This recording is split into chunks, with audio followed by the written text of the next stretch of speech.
এখানে অনেক মা বোন আছে, দেখবেন যে সবসময় সারা বছর আপনার এই আয়রন ক্যাপসুল খায়, ফলিক অ্যাসিড খায়, ঠিক কিনা?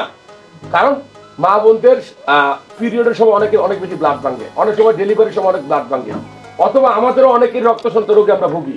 একটা মানুষের রক্তশূন্যতা রোগ আছে কিভাবে বুঝবো? খুব সহজ টেকনিক। আপনি চোখে এভাবে টান দিবেন, উপর দিকে তাকাইতে বলবেন, দেখবেন যে এখানে লাল দেখা যাবে, ঠিক কিনা? লাল লাল নিচের অংশটা, এই যে লাল দেখা যাচ্ছে, এটা দিয়ে আমরা ধরে নেই তার হিমোগ্লোবিনের মাত্রাটা কেমন আছে। যদি ফ্যাকাশে হয়ে যায় তাহলে বুঝে নেই তার শরীরে রক্তশূন্যতা রোগ আছে। মুখটা ফ্যাকাশ হবে, শরীরটা ফ্যাকাশ হয়ে যাবে, সাদা হয়ে যাবে, এই মানুষগুলো রক্তশূন্যতা রোগে ভুগতেছে। আবার যেই মানুষের রক্তশূন্যতা রোগ আছে, সে একটু দৌড়ে গেলে অথবা একটু সিঁড়ি বাইলে একদম হাবায় উঠবে, শ্বাসকষ্টের মতো শুরু হয়ে যাবে। মনে রাখবেন, দুর্বলতা, এই যে অনেক সময় বসে চোখে দাঁড়ায় দেখি যে সরিষা ফুল দেখি, এরকম অনেকে বলে না, এগুলা আপনার দুর্বলতার লক্ষণ, রক্তশূন্যতার লক্ষণ।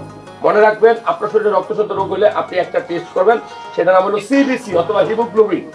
মাপার পরে যদি দেখেন যে আপনার শরীরে হিমোগ্লোবিন থাকার কথা এভারেজ মিনিমাম 10.5 থেকে 14 পর্যন্ত, বা 11 থেকে 11, 12, 13 থাকলে হয়েছে, 10-এর উপরে থাকলে মোটামুটি আপনি ভালো আছেন। যদি কমতে কমতে 7.5 নিচে নামে, তাহলে ব্লাড দেওয়া উচিত।